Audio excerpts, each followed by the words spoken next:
Hi,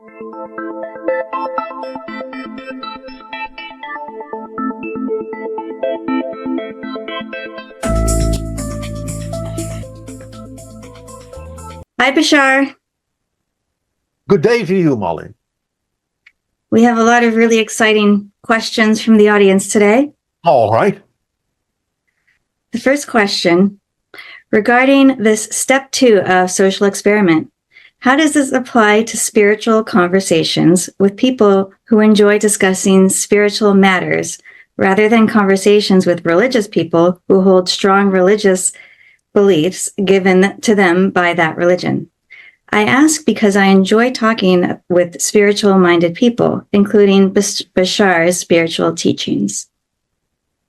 Step 2 does not prevent you from having spiritually oriented discussions.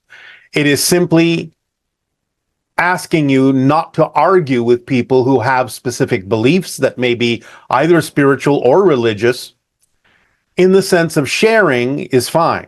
In the sense of attempting to convince someone to change, that is what the step 2 is attempting to avoid, so that you can remain neutral, share where appropriate, share where there is like-minded discussion. That is fine.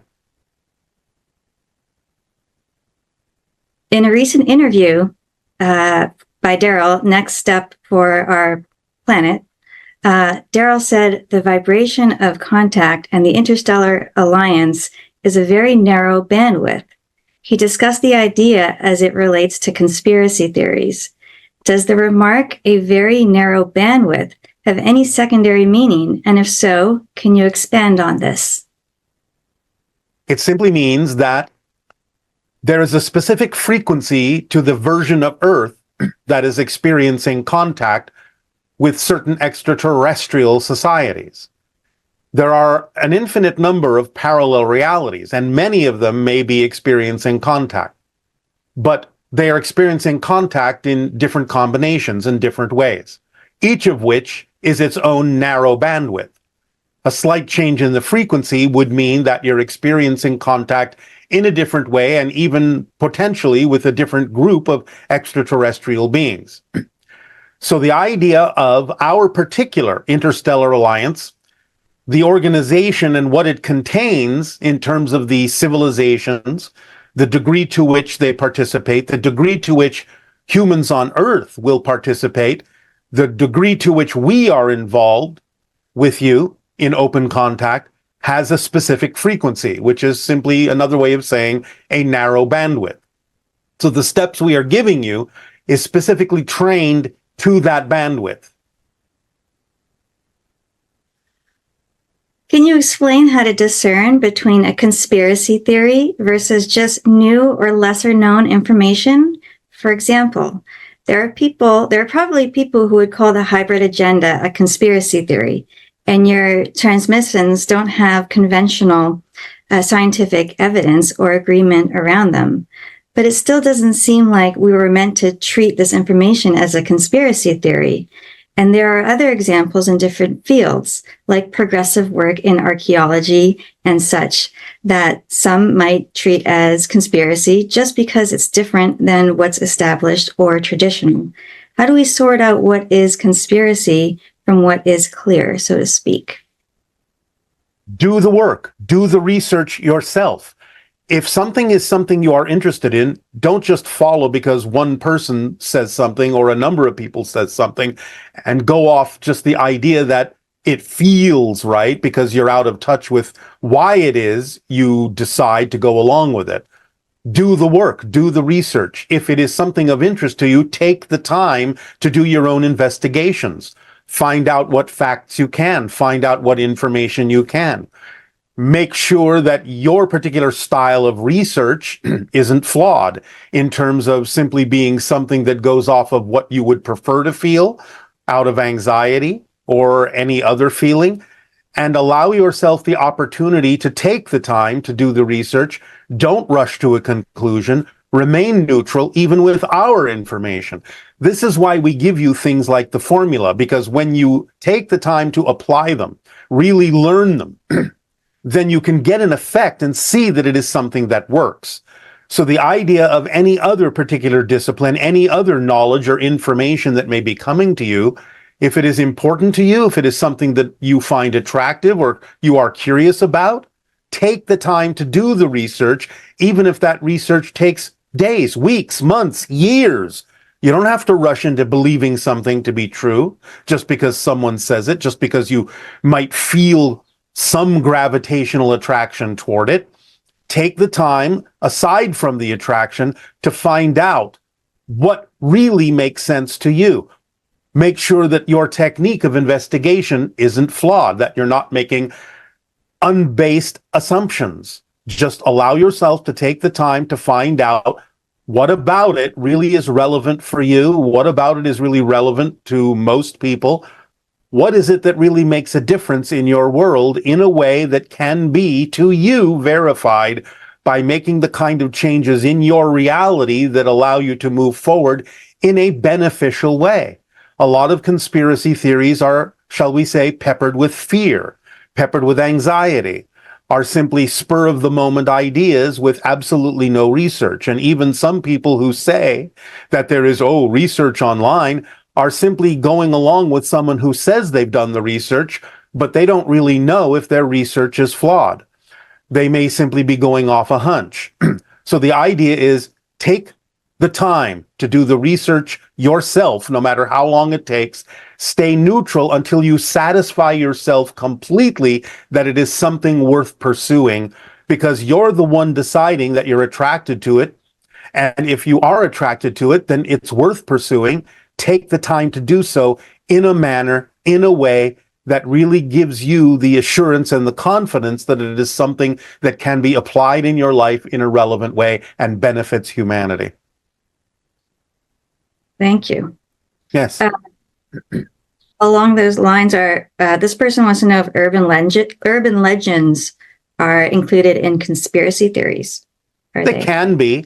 In a sense, they're like a close cousin, but again, what I just said still applies. If you are attracted to something like that, curious about it, take the time to do the work. Take the time to do the research. Make sure that your research technique isn't flawed. Make sure that you are actually doing the science, that you're really doing the math, if that is applicable. Allow yourself to remain neutral until you find something that truly represents convincing evidence to you. And ask yourself always the why question. Why would this be important for me to know one way or another? Remain neutral until you can fully answer that question as to why it's important to you. Because then if you have honest self-investigation, you may discover that the why may be based on anxiety, or the why may be based on excitement, or the why may be based on being of service to humanity, or a number of other reasons. But find out why you're interested in it. Don't just accept it at face value.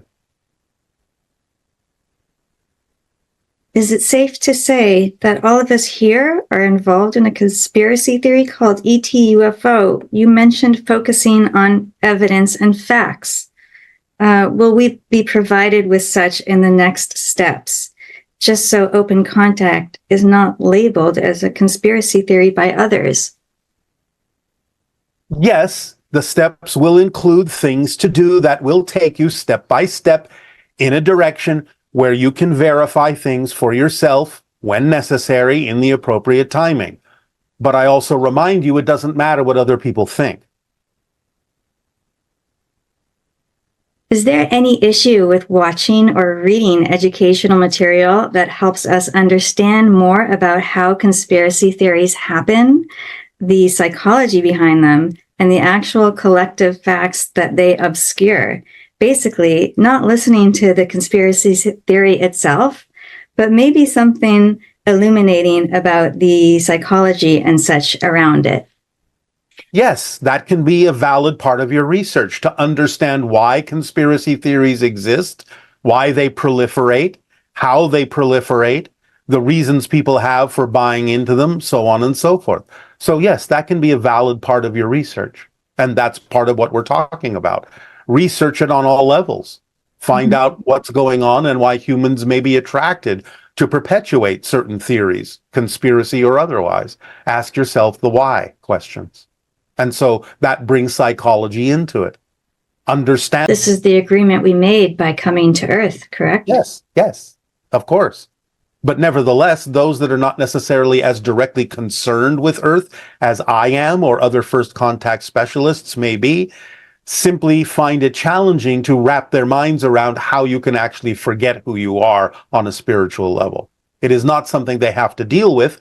It is something they have heard about, but again, find it challenging to understand or comprehend how such a thing is possible. It's not their path to understand that. It's the path of a first contact specialist or a social engineer to understand that. And therefore, they don't worry about it. They just don't really understand how to comprehend it. And is it our path to remember, to figure out? Remember? Yes. That's how you grow. And is it by doing the formula that we can remember? That's certainly the strongest way. That's why we give it to you. It's the simplest way that you don't have to overcomplicate or overthink. And within the formula, of course, there are many opportunities to be attracted to do things in the way that are representative of your individual passions that are unique to you. So within the formula, there are many unique ways of experiencing it, but the formula still works for all. Wonderful. I'm interested in understanding how your people feel and perceive the excitement of meeting us when open contact happens on Earth. We are very excited about it. Otherwise, we wouldn't be engaging with you because, again, we only follow our passions. So the recognition of joining, as we have with many other civilizations, whether it be in a structured interstellar alliance or even a loose association or friendship, is expansive to us to allow us to experience different ways that different beings have of relating to the idea of existence. It expands our understanding. It expands our knowledge. It expands our experience. You have experiences we do not have, allowing us to experience some of those things, to understand how different beings can create challenges that allow them to discover things in a very different way than the way that we do or other civilizations do, is very exciting to discover, because it adds to the overall uniqueness of all the different facets of all that is, and allows us to understand more of all the ways that all that is has of experiencing itself, which expands our understanding of the infiniteness of all that is. This is very exciting to us. Will music play a significant part in upcoming open contact? I heard about an event where ET ships respond to our music festival lights. Music is often a way that humans raise their vibrations. Is there any chance that we can witness a mass sighting with some of your representatives during a music festival? It would be great to see your lights in the sky joining the rhythm of our music. Yes, this is quite possible and maybe very probable, not necessarily right away, but in the years to come. Now, can you tell us a little bit more about the music festivals that you might like? No. Okay. What is your current ship height above Sedona? Approximately 1,500 miles. Are you at Bell Rock? Above Bell Rock, yes. 1,500 miles above Bell Rock. I've recently seen ships near my house that I've previously not seen. These ships appear to be descending lower to the ground. Is there a reason for this? What is happening? Again, as you all expand your consciousness, you also sharpen your senses to start peering into other dimensions. These things have been around you all the time. Like I say, there's a lot of traffic around your planet. But the idea is that they have usually been outside the vibrational frequency of your senses. But as you expand your consciousness, you can start to see things that you couldn't see before. Which country is open contact most likely to occur first as you read the energies now? Who says there will be a first country? Who says open contact won't happen simultaneously all around your planet? Why would there just be one country? That's not open contact. Right. Can you tell us more about a unique civilization in our galaxy that we've never heard of before? One moment.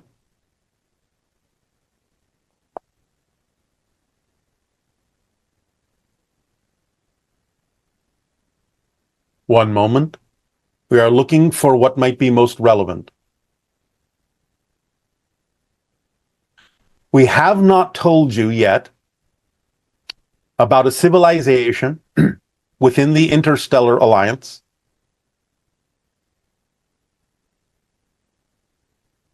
that travels. These beings are in constant motion. They are not bipedal, they are quadrupedal. 4 legs, as you would understand it. They are constantly moving. Very rarely do they rest. Very rarely do they stop. Their world is patterned in such a way as to allow them to travel long distances. They do this as a matter of gathering information. They do this as a matter of learning. They are constantly, almost constantly on the move, even moving while they rest. They have the same kind of capacity that your dolphins have to have half of their brain sleep while the other half remains awake so that they can constantly move, constantly learn. These beings have created a society that exists within nature in such a way that they have, shall we say, guided nature, trained nature to create certain structures that they use as shelters that they can pass through. But most of these shelters are very long and tunnel-like because they keep moving. And the shelters provide for them information, entertainments, stories, experiences as they move through these long natural tunnels, either in the earth or made of their version of trees or plants.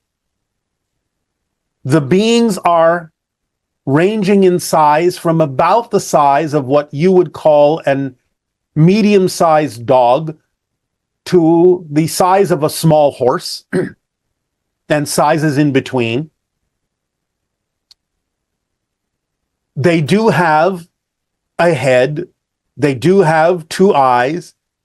They have, similar to the idea, as an extension off the face, a muzzle with nose and mouth, but they are not really dog-like. They are not really horse-like.